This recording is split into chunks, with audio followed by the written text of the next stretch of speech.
তবে কি শেষের পথে মধ্যপ্রাচ্যের রক্তক্ষয়ী সংঘাত? এমন প্রশ্ন এখন ঘুরপাক খাচ্ছে আন্তর্জাতিক অঙ্গনে। ইরানে মার্কিন সামরিক অভিযান সফল হয়েছে এবং খুব শীঘ্রই যুদ্ধ শেষ হতে পারে এমন দাবি করেছেন মার্কিন প্রেসিডেন্ট ডোনাল্ড ট্রাম্প। তবে ওয়াশিংটনের এই দাবিকে সরাসরি প্রত্যাখ্যান করেছে ইরানের ইসলামী বিপ্লবী গার্ড বাহিনী আইআরজিসি। মার্কিন গণমাধ্যমকে দেওয়া এক সাক্ষাৎকারে ট্রাম্প বলেন, ইরানের বিরুদ্ধে পরিচালিত সামরিক অভিযান প্রত্যাশার চেয়েও দ্রুত অগ্রসর হচ্ছে। তার দাবি, যুক্তরাষ্ট্র ইতোমধ্যে ইরানের প্রায় ৮০% ক্ষেপণাস্ত্র লঞ্চার ধ্বংস করেছে।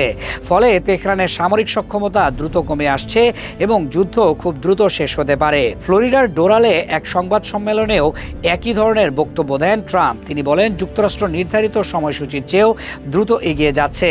তার ভাষায়, ইরানের হাতে এখন আর খুব বেশি সামরিক শক্তি অবশিষ্ট নেই এবং দেশটির নেতৃত্ব কাঠামো বড় ধাক্কার মুখে পড়েছে। একই সঙ্গে হরমুজ প্রণালী নিয়ে সতর্ক বার্তাও দেন মার্কিন প্রেসিডেন্ট। তিনি বলেন, ইরান যদি এই গুরুত্বপূর্ণ সমুদ্রপথে জাহাজ চলাচলে বাধা দেয় তাহলে যুক্তরাষ্ট্র আরও কঠোর পদক্ষেপ নিতে দ্বিধা করবে না। বিশ্ববাজারে তেলের সরবরাহ বজায় রাখতে প্রয়োজনে নতুন পদক্ষেপ নেওয়ার কথাও জানান তিনি। তবে ট্রাম্পের এসব দাবিকে সম্পূর্ণ অস্বীকার করেছে ইরানের ইসলামী বিপ্লবী গার্ড বাহিনী।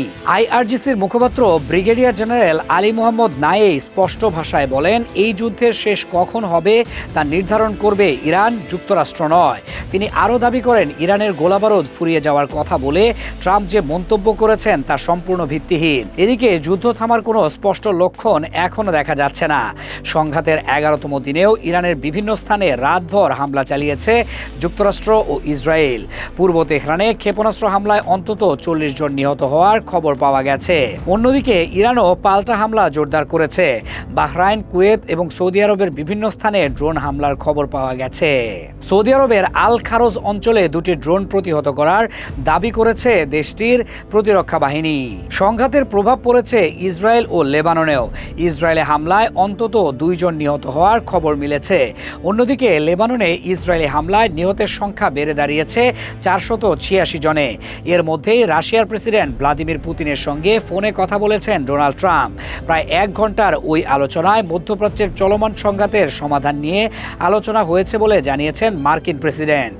ট্রাম্প দাবি করেছেন, আলোচনাটি ফলপ্রসূ হয়েছে।